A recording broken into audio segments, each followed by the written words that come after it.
So hello everybody, and well in today's world, every single studio has to have a cinematic universe. Marvel has their own cinematic universe, DC, the Universal Studios is trying to resurrect their classic movie monsters like Dracula and Frankenstein. Well, Warner Brothers went ahead and took monsters like Godzilla and King Kong and said, hey, let's make a universe out of that. And so, that's what we got.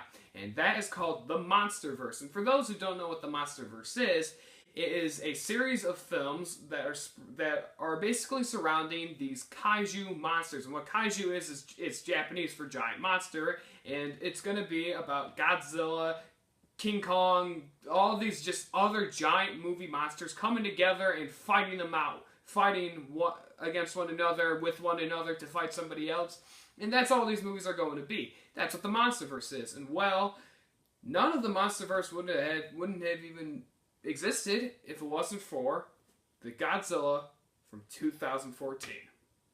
Released on May 16th of the year 2014 and directed by Gareth Edwards, this first film in the Monsterverse, Godzilla, follows Ford Brody, who is a Marine. He meets up with his dad named Joe Brody, and Joe needs Ford for help. They stumble across a conspiracy where the Japanese government is hiding up a cocoon, which unfortunately is holding something called a Muto. The Muto hatches, and well, it goes after its mate. And when they start to mate and start to breed new life forms, they accidentally wake up something mean and dark. It's called Godzilla. And once Godzilla wakes up and he meets the Mutos face to face, they fight to see who is the true king of the monsters. So when the trailer for this movie dropped, I was thrilled. With me being such a big Godzilla fan and with me being an owner of all of the Godzilla movies, all 29 of them, I couldn't have been more excited for a movie in my entire life. I still haven't been. And so, with the hype that was building up for a fan like me, was the movie worth the wait? To put it simply, yes it was. This movie has epic scenery, epic visuals that just stun and give you goosebumps every time you look at them. Not only that, but the action is also really good. The action is cool. It is awesome. It is chilling and heart-pounding. It's everything that an action scene should be. And well, with great action, do we get good characters? Kinda. We get your bland stereotypes of basically kind of like the Marine. We get the Marine stereotype, the one who always has to do what's right, and when he should be going to his family to protect them, even though he says he will throughout the entire movie, he never does until the final 5 minutes of the movie. We get that type of stereotype, and I say the only two compelling characters in this movie are Joe Brody and Dr. Saragawa. And aside from that, this movie is filled with a whole bunch of these bland, lifeless characters that we unfortunately don't care about.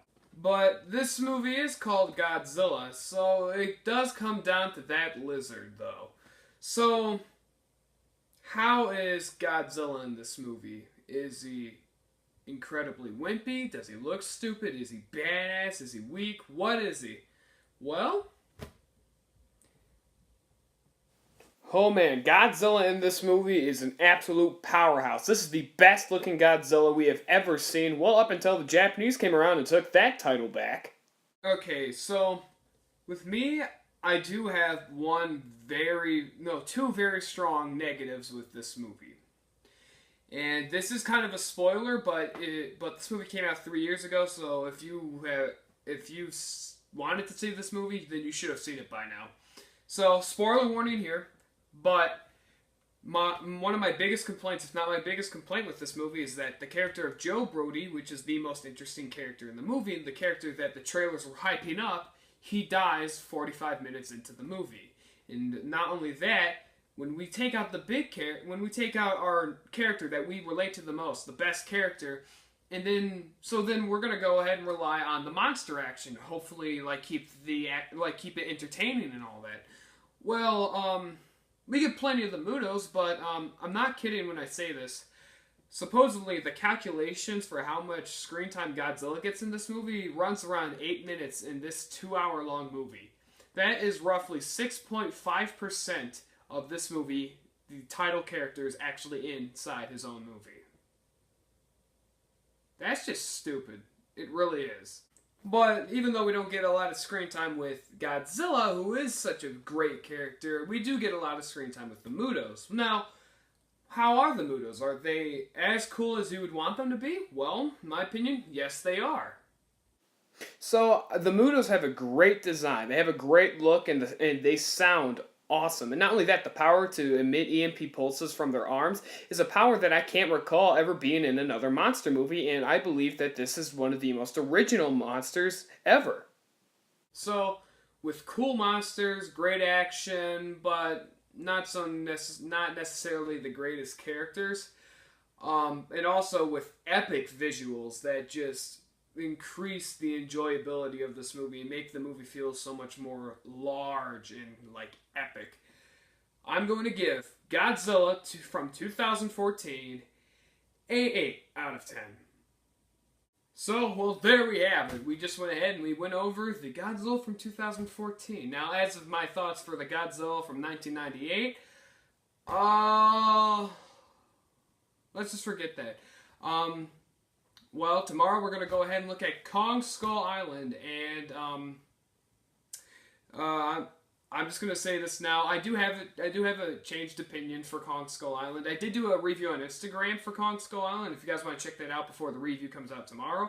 But my opinion has changed a little bit. Not by much, but just a little bit. And whatever. I hope you guys have a good day, evening, night, whatever the heck time, or day, or whenever you're watching this, and I'll see you next time.